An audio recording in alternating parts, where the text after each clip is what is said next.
They were just jokes. Can't you take a joke? He was kidding. You're a snowflake. Oh, you're just as bad as the people you're talking about. So here's the thing, and here's why I'm covering this. I don't care if a bunch of celebrities are confirming the fact that they wish Trump was dead. All right. I'm not even offended at their shitty, horrible jokes.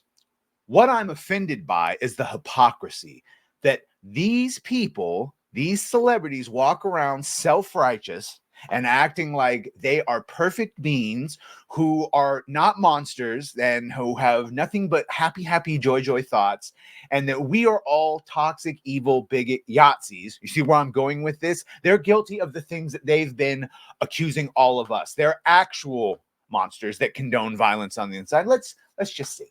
Let's just see. So, after assassination attempt on Donald Trump's life, Jack Black's Tenacious D wishes don't miss Trump next time. Following the attempt on former President Donald Trump, Jack Black's Tenacious D wished don't miss Trump next time. And in actual fact, it was Glass. It was one of the members, but I'll get to that in a second. An assassination attempt to kill former President Donald Trump while the president was at a campaign rally in Butler, Pennsylvania, outside of Pittsburgh. If you haven't seen this yesterday, yeah.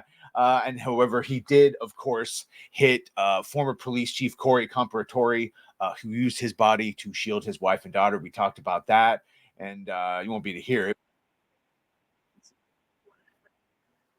Yeah, there's the grab. Watch that on history. Of course, everyone said that was fake. That was nice of them. So, at a concert event for their Spicy Meatball tour in Sydney, Australia, the band celebrated the member of Kyle Glass. So, it was actually the birthday member. It was the birthday party, rather, for Kyle Glass. And when they said, make a wish, Kyle Glass said, don't miss Trump next time. That's that video.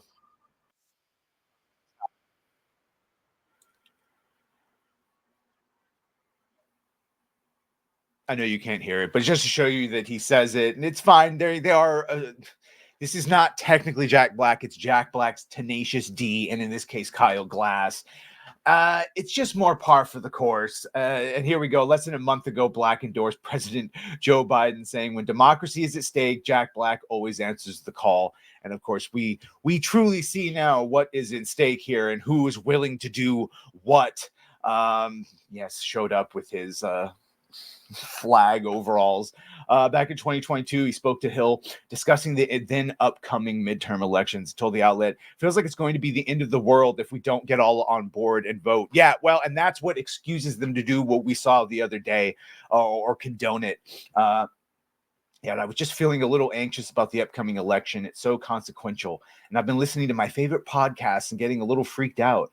I didn't feel like I was really participating enough. And I wanted to find a way to help get out the vote. It seems like it's escalating every election cycle, that it becomes more and more important to vote and more consequential. And it's so exhausting. But so much is on the ballot this cycle. We've got a woman's right to choose on the ballot. The environment is on the ballot. Environmental protections, Jesus Christ. All the most important things right there that he listed, right?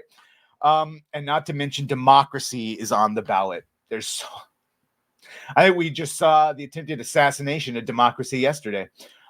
Specifically addressing President Trump, or the day before, specifically addressing President Trump, the Hill reported that he referred to him as a threat that's always lurking in the background. And this is why I try to tell you, this is what they've been justifying. He's a threat, a threat to democracy, So you're really shocked that we got the outcome that we did. Like I say, he's got to run because he's always running away from himself and his mountain of lawsuits. And again, believing the propaganda. If he can win again, in his mind, he's probably thinking, oh, then that will erase the time that I lost. I'll be a winner again. Yeah. It's also claimed in 2024 election cycle would be scary. He detailed, so it'll be scary. But at the end of the day, what's more disturbing? All the people that support him, and in a way, I don't even really think he believes all of the hate talk. And that's the other thing.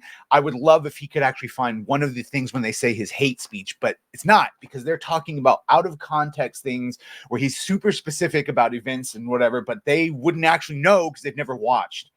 I think he's working the crowd, and he knows how, and he definitely is working the crowd. If you've ever watched the Trump speech, which I've watched through Jeremy from CobraCast, they're quite entertaining. It's like stand-up, crowd work and everything. He's actually kind of brilliant at figuring out what people want to hear and just saying it. And it's scary that people want a leader like that. I don't see him as causing all of the hate. I see him as just using all of the hate that's already there. Sort of like what you guys are doing, capitalizing on the hate and pointing it back at us, just like when we don't like your movies. And that's the bigger thing. It's what I've been trying to get across. What had happened to Trump the other day is what will happen to us in some way, shape, or form. And it already sort of happens in smaller things of people just wearing hats and they get boom boomed. So, yeah, you can't call entire groups of people racist, sexist, homophobic, bigot, toxic, all these things, Himmlers and Hitlers, all that. You can't without people taking you seriously eventually and acting on it. And that's where things get real scary, as we've already seen. So maybe check yourself a little bit, Jackie. Maybe check yourself a little bit, do a little research. Anyway, let me know what you think of this. Be sure to like, share, and sub. If you have done that, thank you. If you're going to do that, thank you. Well, bye.